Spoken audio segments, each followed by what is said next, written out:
नमस्कार. राज्य निवडणूक आयोगाच्या पत्रकार परिषदेत आपलं सर्वांचं मनपूर्वक स्वागत. राज्यातल्या स्थानिक स्वराज्य संस्थांच्या निवडणुकांसंदर्भात राज्य निवडणूक आयुक्त आपल्याशी संवाद साधणार आहेत. आज या पत्रकार परिषदेला माननीय राज्य निवडणूक आयुक्त दिनेश वाघमारे, आयोगाचे सचिव सुरेश काकाणी, उपसचिव सूर्यकृष्ण मूर्ती आणि उपायुक्त राजेंद्र पाटील उपस्थित आहेत. आधी माननीय आयुक्त आपल्याला ब्रीफिंग करतील, त्यानंतर प्रश्नोत्तर होतील. मी माननीय आयुक्त महोदयांना विनंती करतो की त्यांनी पत्रकार परिषदेला सुरुवात करावी. सर्वांना नमस्कार.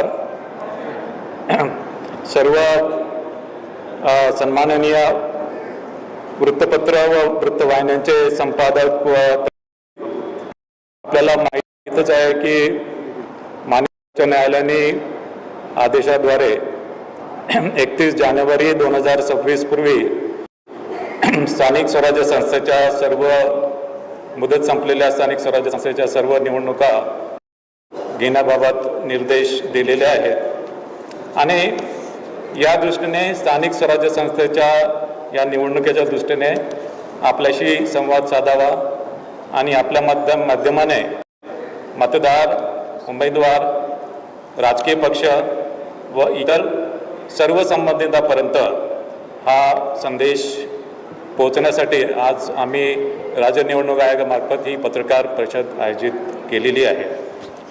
मला आपल्याला सांगा की ही परिषद ही फक्त नगर परिषद आणि नगरपंचायती निवडणुका संदर्भात आज मी संवाद साधणार आहे. राज्यामधल्या ज्या निवडणुकीस पात्र असलेल्या 246 नगर परिषदा आणि 42 नगरपंचायतीच्या सार्वत्रिक निवडणुका राज्य निवडणूक आयोगामार्फत घेण्यात येणार आहे आणि यामधून एकूण 6,859 सदस्य आणि 288 अध्यक्ष यांची निवड होणार आहे. 246 नगर परिषदांमध्ये नवनिर्मित नगर परिषदा समावेश आणि 236 नगर परिषदांची मुदत संपलेली आहे. राज्यामध्ये एकूण 147 नगरपंचायती आहे. त्यापैकी 42 नगरपंचायतीसाठी निवडणूक होत आहे. त्यामध्ये 15 नवनिर्मित नगरपंचायती आणि 27 नगरपंचायत मुदत यापूर्वी संपलेली आहे आणि उर्वरित 105 नगरपंचायतीची मुदत यापूर्वी समाप्त झालेली नाही. नगर परिषदची साधारणतः सदस्य संख्या ही 20 ते 75 आहे आणि नगरपंचायतची सदस्य संख्या ही 17 आहे.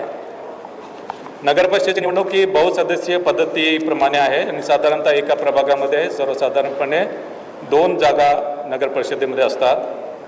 पण नगर परिषदच्या सदस्य संख्येचा आकडा विषम जर असेल तर मध्ये एका प्रभागामध्ये 3 जागा असतात. म्हणजे साधारणतः मतदारांना 2 ते 3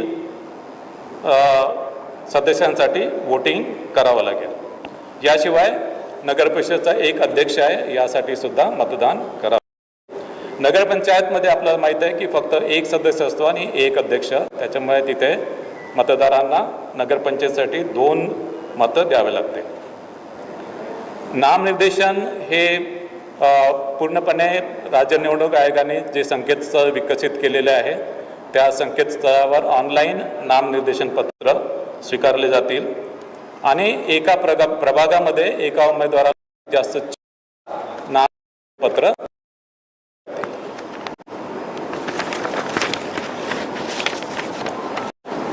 संकेतस्थळावर नामनिर्देशन पत्र दाखल केल्यानंतर त्याची प्रिंटआउट काढून ती संबंधित निवडणूक निर्णय अधिकाऱ्याकडे उमेदवारांना द्यावी लागेल.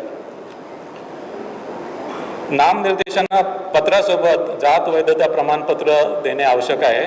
मात्र ज्यांनी नामनिर्देशनापूर्वी जात वैधता प्रमाणपत्रासाठी अर्ज केला आहे आणि नामनिर्देशनाच्या दिवशी ज्यांच्याकडे जात वैधता प्रमाणपत्र नाही आहे त्यांना अर्ज केल्याची पावती त्यांना सादर करून नामनिर्देशन पत्र त्यांना दाखल करता येईल.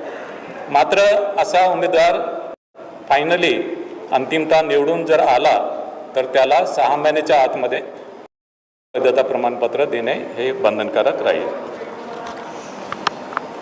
नगर परिषद आणि नगरपंचायतच्या मतदार यादी संदर्भात अंतिम मतदार यादी ही 31 ऑक्टोबर 2025 रोजी प्रसिद्ध झालेली आहे आणि मतदान केंद्रनिहाय मतदार याद्या 7 नोव्हेंबर 2025 रोजी प्रसिद्ध होणार आहे.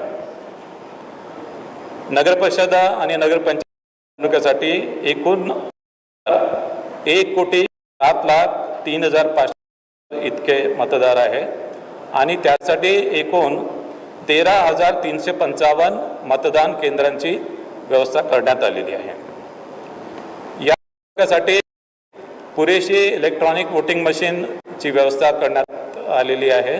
या निवडणुका इलेक्ट्रॉनिक वोटिंग मशीनद्वारेच होणार आहेत आणि त्यामध्ये 13,726 कंट्रोल युनिट आणि 27,452 बॅलेट युनिटची व्यवस्था केलेली आहे.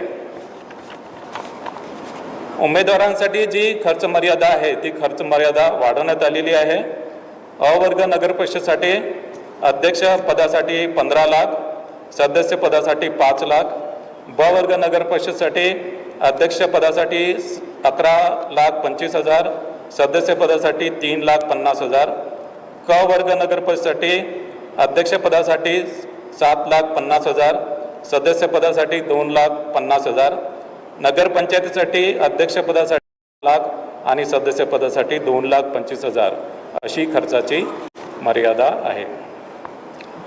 मतदारांसाठी निवडणूक आयोगाने राज्य निवडणूक जे संकेतस्थळ विकसित केलेले आहे त्यामध्ये त्यांना सर्च फॅसिलिटी दिलेली आहे आणि या सर्च फॅसिलिटीमध्ये जाऊन मतदारांना त्यांचे नाव आणि मतदान केंद्र शोधता येईल.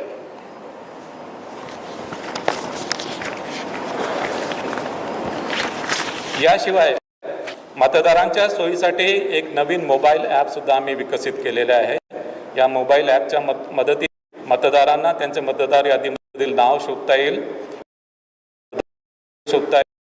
या नो युअर कॅन्डिडेट त्यांनी उमेदवारांनी जे प्रतिज्ञापत्र दाखल केलं त्या प्रतिज्ञापत्राच्या अनुषंगाने त्यांच्याबाबत काही गुन्हेगारीविषयी गुन्हे दाखल केले असतील किंवा त्यांच्या शैक्षणिक क्वालिफिकेशनबाबत आणि आर्थिक परिस्थितीबाबत माहिती मिळू शकेल. म्हणजे नो युअर ही माहिती सर्वसामान्य मतदार ही या मोबाईल ॲपच्या माध्यमातून उपलब्ध होईल.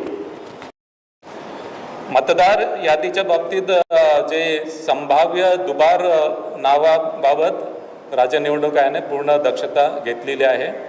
राज्य आयोगाने टूल विकसित केलेलं आहे आणि या टूलच्या माध्यमाने प्रत्येक नगरपरिषद नगरपंचायतीमधील प्रभागामध्ये संभाव्य दुबार मतदार हे डबल स्टार असं चिन्ह त्याच्या दिलं आहे. जिथे जिथे अशा प्रकारचे डबल स्टार आहे तिथे संबंधित अधिकारी संबंधित मतदारांना कॉन्टॅक्ट करून तो कुठल्या प्रभागामध्ये आणि तो कुठल्या मतदान केंद्रामध्ये तो मतदान करेल याची माहिती घेईल. त्यासोबतच त्याचं नाव, त्याचं लिंग, त्याचं फोटोग्राफ आणि त्याचा पत्ता या सर्व बाबीसुद्धा तपासेल. ज्या मतदान केंद्रामध्ये त्यांनी केलेलं आहे त्या मतदान केंद्रामध्ये त्याला मतदानाची सोय असेल आणि इतर मतदान केंद्रामध्ये त्याला मतदान करता येणार नाही. ज्या मतदारांच्या नावानं पुढे डबल स्टार आलेला आहे, दुबार मतदार म्हणून डबल स्टार आलेला आहे, काही प्रतिक्रिया नाही तर सर्व मतदान केंद्रावर त्याचं डबल स्टार म्हणून नोंद होईल आणि असा मतदार मतदान केंद्रावर आल्यानंतर त्याच्या डिक्लेरेशन घेतल्या जाईल की या मतदान केंद्राव्यतिरिक्त इतर मतदान केंद्रामध्ये त्यांनी मतदान केलं नाही किंवा या मतदानानंतर दुसऱ्या मतदान केंद्रावर तो मतदान करणार नाही. म्हणजे एकाच मतदान केंद्रावर त्याला मतदान करता येईल. ऑफकोर्स त्याच्या जे अधिनियम आहेत आणि नियम याच्यामधल्या मतदाराविषयी ज्या तरतुदी आहेत त्या ऑफकोर्स प्रिसाइडिंग ऑफिसर या तपासून घेतील. मतदार जागृतीच्या संदर्भात मतदानाचा टक्का यासाठी आम्ही 32 वेगवेगळ्या प्रकारचे कॅम्पेन आम्ही घोषित केलेले आहेत आणि संबंधित नगर परिषद आणि नगरपंचायती यांच्या निधीमधून हे जे मतदान आणि काही निधी राज्य निवडणूक आयोगाकडे पण आहे. सोशल मीडियाच्या माध्यमाने आणि राज्य निवडणूक आयोगाने त्याच्या संदर्भात एक गीतसुद्धा तयार केलेलं आहे आणि या वोटर्स अवेअरनेस माध्यमाने मतदानाचा टक्का जास्तीत जास्त वाढेल याच्याबद्दल आम्ही दक्षता घेतली. वेगवेगळे पोस्टर्स, बॅनर्स, क्रिएटिव्ह आर्ट, भित्तिचित्र, चित्ररथ याच्या माध्यमाने सुद्धा वोटर्स अवेअरनेस कॅम्पेन राबवलं. मतदान केंद्रावर पुरेशा सुविधा देण्यात आलेल्या आणि त्याच्यामध्ये विशेष करून दिव्यांग मतदार, तान्ह्या बाळासह ज्या स्त्रिया आहेत, गरोदर स्त्रिया आहेत, ज्येष्ठ नागरिक आहेत यांना प्राधान्याने मतदान करून दिलं जाईल. दिव्यांगाने नागरिकांसाठी रॅम्पची सोय केलेली आहे. याशिवाय व्हीलचेअरची सुद्धा व्यवस्था करण्यात येणार आहे. सर्व मतदान केंद्रावर विजेची व्यवस्था, पिण्याच्या पाण्याची व्यवस्था, सावलीची व्यवस्था, शौचालयाची व्यवस्था उपलब्ध करून देण्यात आलेली आहे. आणि विकरून हे गुलाबी मतदान केंद्र म्हणून ॲक्च्युली हे आम्ही करू आणि या गुलाबी मतदान केंद्रामध्ये या मतदान केंद्रातील सर्व निवडणूक अधिकारी, कर्मचारी, पोलीस कर्मचारी हे महिला कर्मचारी. यावेळेस मतदान केंद्राच्या इमारतीमध्ये मोबाईल नेण्याची एक फॅसिलिटी आम्ही दिलेली आहे. मात्र ॲक्च्युअल मतदान केंद्रामध्ये मोबाईल नेता येणार नाही, त्या इमारतीमध्ये नेता येईल आणि त्या मतदान केंद्राच्या बाहेर एक फॅसिलिटी असेल तिथे मोबाईल तिथे डिपॉझिट करता येईल. मात्र हे कंपल्सरी नाही. हे निर्णय अधिकारी याच्या संदर्भात निर्णय घेतील की कुठल्या मतदान केंद्रावर ही मोबाईल नेण्याची फॅसिलिटी उपलब्ध करून द्यायची आहे. या निवडणुकीसाठी नगर परिषद नगरपंचायत निवडणुकीसाठी 288 निवडणूक अधिकारी आणि 288 सहाय्यक निवडणूक निर्णय अधिकारी यांची व्यवस्था आम्ही केली आहे.